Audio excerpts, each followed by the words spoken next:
Guys, स्वागत है आपका अपने यूट्यूब चैनल स्टडी विद अमन कुल में। तो आज की इस वीडियो में हम क्लास 10th का कोर्स स्ट्रक्चर देखेंगे, जो कि आपका क्लास 10th का सिलेबस है 2024-25 वाले सेशन के लिए। 24-25 वाले सेशन के लिए न्यू सिलेबस है आपका ये पूरा, और ये एसएसटी का है। मैथ्स, इंग्लिश, साइंस, हिंदी, बाकी सब्जेक्ट का सिलेबस मैंने अपने चैनल पर डाल दिया। तो चैनल को अभी तक सब्सक्राइब नहीं किया तो सब्सक्राइब ज़रूर कर ले और जाके देख ले ज़रूर।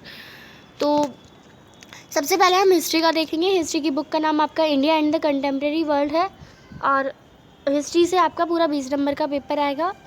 एंड ये सारे यूनिट्स लिख रखे हैं। यूनिट्स पे आपको इतना ध्यान नहीं देना, 3 यूनिट हैं, बट आपका फर्स्ट चैप्टर वाइज आपको देखना है। तो चैप्टर आपका पहला चैप्टर है the rise of nationalism in Europe, जो कि आपका चैप्टर वाइज यहाँ पे अलॉटिंग नहीं है, पर आपको पूरी हिस्ट्री में सिर्फ और सिर्फ आपके 5 चैप्टर आपके 20 नंबर के।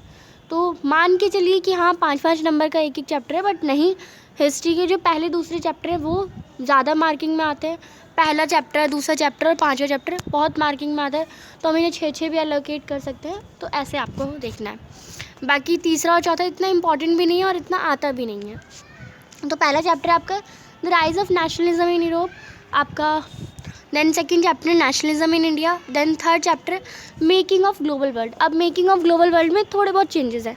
इसका जो पार्ट आएगा वो आएगा सब टॉपिक्स, जो कि 1 से 1.3 तक के हैं, यानी pre modern world to conquest, disease and trade. बस यही टॉपिक आपके बोर्ड के एग्ज़ाम में आएंगे। और जो आपका इंटरडिसिप्लिनरी प्रोजेक्ट, जस्ट लाइक आपकी मैम आपको कोई प्रोजेक्ट बनाने बोल रही है, तो उसमें आपका जो आगे का पार्ट है, जो कि 5 मार्क्स में आपका जो प्रोजेक्ट के लिए लगाया जाता है, वो सब टॉपिक्स आपके 2 से 4.4 तक के सब टॉपिक्स हैं, just like the 19th century, end of Bretton Woods era, वो सब आपका इसके अंडर आएगा। तो आपको ये सारा तो पढ़ना तो सब कुछ है, पढ़ना ऐसा नहीं कि पढ़ना, क्योंकि ये प्रोजेक्ट के लिए काम आएगा और ऊपर वाला बोर्ड में आएगा, पर नीचे वाला बोर्ड में नहीं आएगा, ये आपको ध्यान रखना है। देन एज ऑफ इंडस्ट्रियलाइजेशन, ये तो पूरा चैप्टर ही बोर्ड में नहीं आ रहा, बस पीरियोडिक असेसमेंट यानी जो आपके पीटी वगैरह होते हैं उनमें आपका ये यूज़ होगा, और बाकी पेपर में नहीं आ रहा।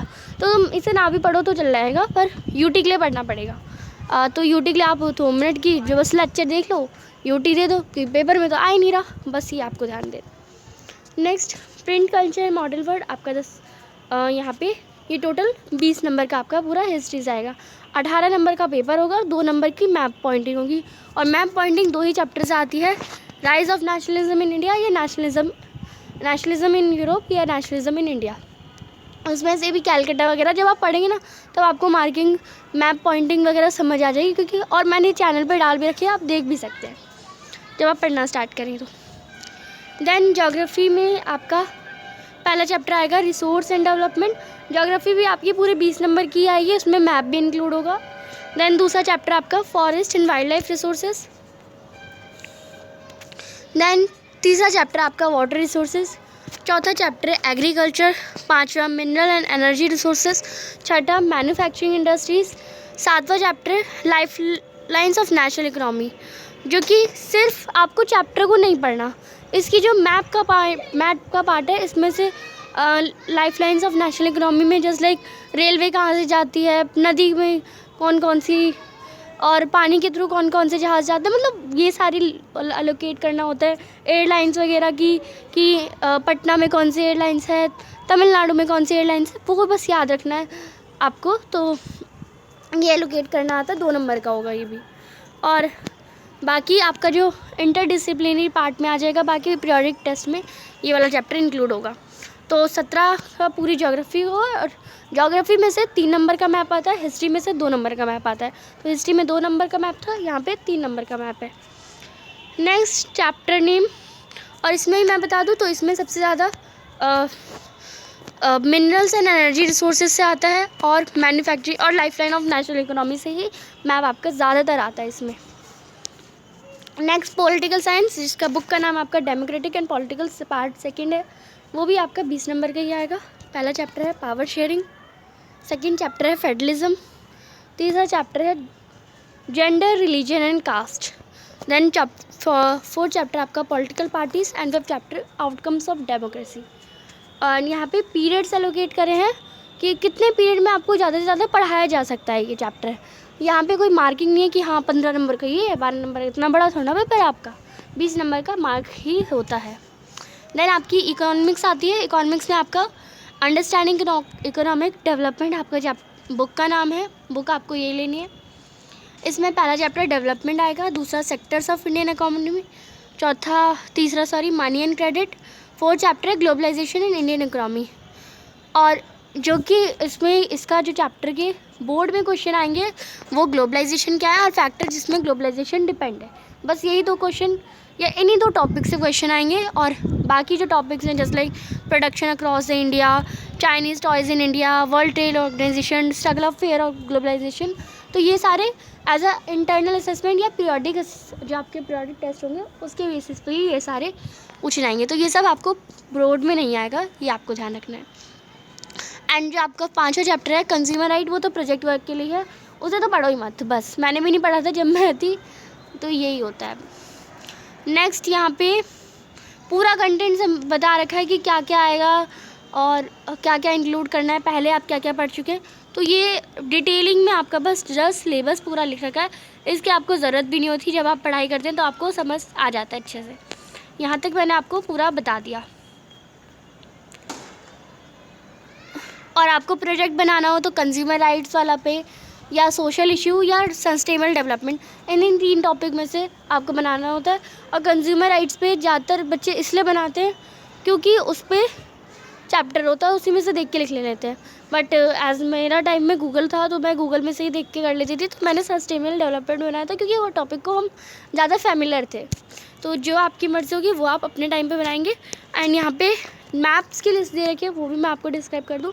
नेशनलिज्म इन इंडिया से कांग्रेस सेशन आता है कि कौन कौन कितने टाइम पे हुआ था। एक तो आपको मंथ ये भी याद रखना है, 1920 सन भी याद रखना है और कहाँ पे कौन सा हुआ था, क्योंकि ज़्यादातर कन्फ्यूज़न यही होती है।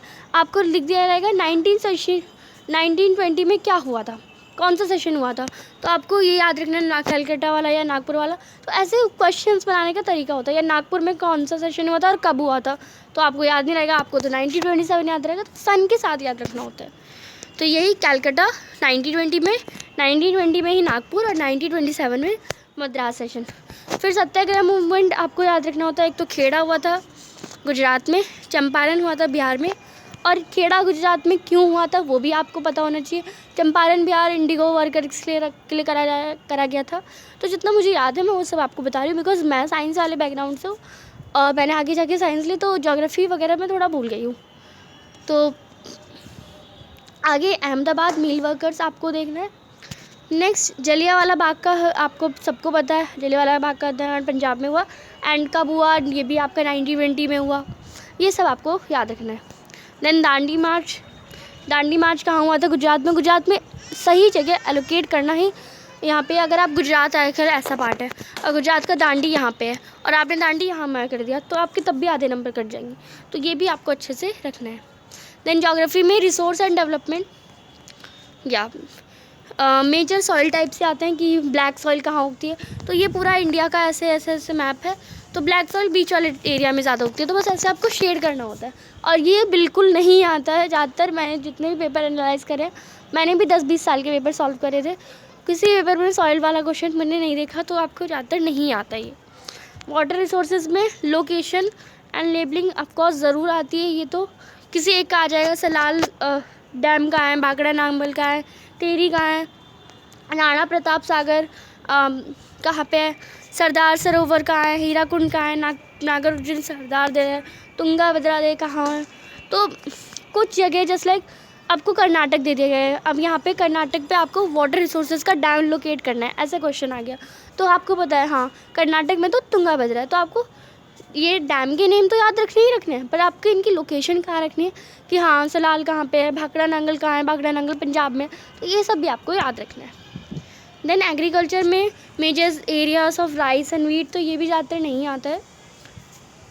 And largest major producer of yes, ये आता है शुगर केन का, टी का आपको पता है सबका फेमस है टी असम, कॉफ़ी आपका कर्नाटक, रबड़ केरला, कॉटन वगैरह, जूट वगैरह ये ज़रूर आते हैं।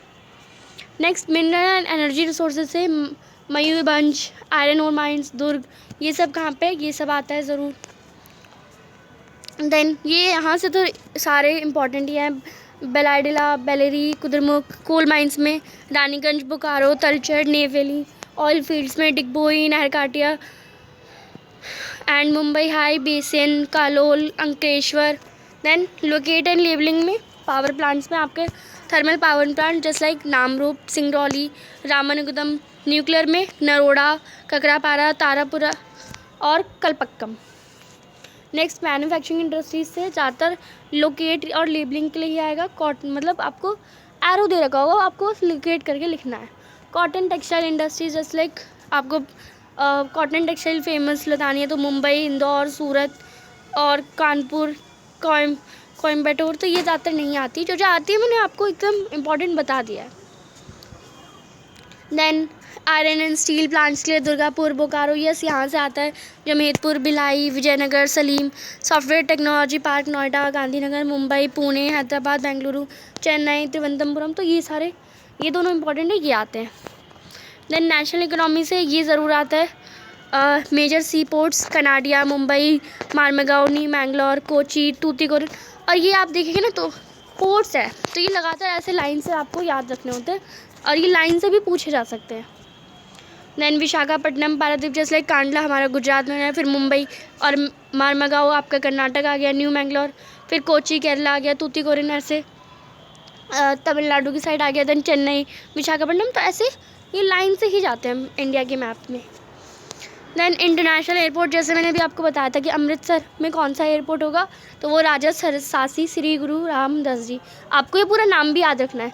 जैसे अगर आपको क्वेश्चन आ गया राजा सासी श्री गुरु रामदास जी एयरपोर्ट कहाँ पे है, तो आपको याद रखना है नाम अमृतसर में। या फिर ऐसे क्वेश्चन आ सकता है अमृतसर में कौन सा है, तो वो आपको पूरा ऐसे राजा सासी श्री गुरु रामदास जी लिखना होगा। देन दिल्ली में इंदिरा गांधी है, मुंबई में छत्रपति शिवाजी जी है, चेन्नई में मीनम्बक्कम है, कोलकाता में नेताजी सुभाष चंद्र बोस है और हैदराबाद में राजीव गांधी है। तो ये सारे मैप के वर्क हो गए। एंड यहाँ पे बता दिया कि सारी बुक से ही 25% यानी चार बुक है, चारों बुक से 20 नंबर का आपका पेपर आएगा और टोटल 80 नंबर का पेपर होगा और 20 मार्क्स आपके इंटरनेट असेसमेंट के लगेंगे। और पेपर पैटर्न कैसा होगा, वेटेज कैसे होगी, 1 मार्क के 20 MCQ आएंगे, यानी 20 MCQ होंगे 1 मार्क के, जिसमें assertion reason question, differentiation stem मतलब आपके असर्शन रीज़न हो सकते हैं, मैचिंग वगैरह, मैचिंग भी MCQ टाइप में होती है, वो आ सकती है, तो वो 20 मार्क्स के होंगे।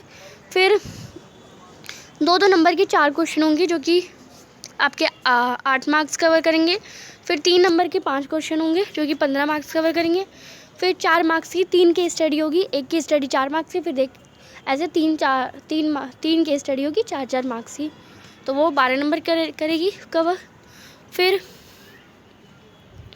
फिर आपके 5 मार्क्स के 4 क्वेश्चन होंगे जो कि 20 नंबर कवर करेंगे और 5 नंबर का आपका मैप होगा, यानी आपका A section, B section, C section, D section, E section and then F section. Section F तक आपका पूरा पेपर होगा और यह टोटल 80 नंबर का यहाँ पे पेपर का बनता है। जो भी इंफॉर्मेशन थी मैंने बता दिया। आपके 20 मार्क्स इंटरनल असेसमेंट के लिए कैसे लगेंगे, पीरियोडिक असेसमेंट होगा जो कि पेन पेपर टेस्ट होता है, जो आपके UT वगैरह होते हैं PT, उन्हें पीरियोडिक असेसमेंट कहते हैं और वो आपके साल में 3 बार होंगी। पहला आपका हाफ ईयरली से पहले, फिर हाफ ईयरली यानी मिड टर्म का पेपर होगा, उसे भी एज अ पीरियोडिक असेसमेंट ही काउंट करा जाता है। उस 80 मार्क्स को हम 20 में डिवाइड कर देते हैं। फिर हाफ ईयरली के बाद जो आपका पेपर होगा वो 20 मार्क्स का होगा। तो ये आपके 3 टाइप से आपके पूरे पेपर हो जाएंगे और इन तीनों में से जो बेस्ट मार्क्स होंगे वो आपके लगेंगे। तो देन मल्टीपल असेसमेंट भी वही दोनों सेम ही है। फिर सब्जेक्ट एनरिचमेंट एक्टिविटी जो कि आपका प्रोजेक्ट वगैरह होगा और पोर्टफोलियो, आपकी 2 चीज़ ऐसी बनवानी होती है टीचर, वो आपका बनवाती है। तो 10 मार्क्स का आपके पेन पेपर टेस्ट होंगे, 3 पेन पेपर टेस्ट होंगे, इनमें से 2 के बेस्ट के मार्क्स लगेंगे। तो ये आपका पूरा था। आपको बुक कौन सी लेनी है, हिस्ट्री के लिए India and contemporary world 2, political science के लिए democratic and political second, geography के लिए कंटेम्प्रेरी इंडिया सेकंड, इकोनॉमिक्स के लिए understanding economic development and disaster management. वो आपको लेनी है तो ले सकते हैं, अगर आपकी टीचर कहें तो ले, वरना नहीं ले। मैंने नहीं ली थी वैसे। और ये आपको नथिंग, आगे कुछ नहीं है। मैंने पूरा पढ़ के चुकी हूँ, तभी आपको बता रही हूँ। चैनल को अभी तक सब्सक्राइब नहीं किया तो प्लीज़ चैनल को सब्सक्राइब ज़रूर करिए। वीडियो अच्छी लगी तो इसे लाइक करिए, दोस्तों के साथ शेयर ज़रूर करिए। और बाकी सब्जेक्ट का सिलेबस नहीं देखा तो प्लीज़ चैनल पर विजिट करें। और मैं आपको सारे MCQ, सारे लॉन्ग आंसर टाइप क्वेश्चन हर पूरे 20-20 साल के, बिकॉज मेरे पास बुक्स पढ़ी हैं और मैं उनसे पढ़ाती हूँ आपको। तो आपने चैनल को अभी तक सब्सक्राइब नहीं किया तो प्लीज़ सब्सक्राइब करें। हम स्टार्टिंग से ही जर्नी को लेके चलेंगे। Thanks for watching, bye bye guys.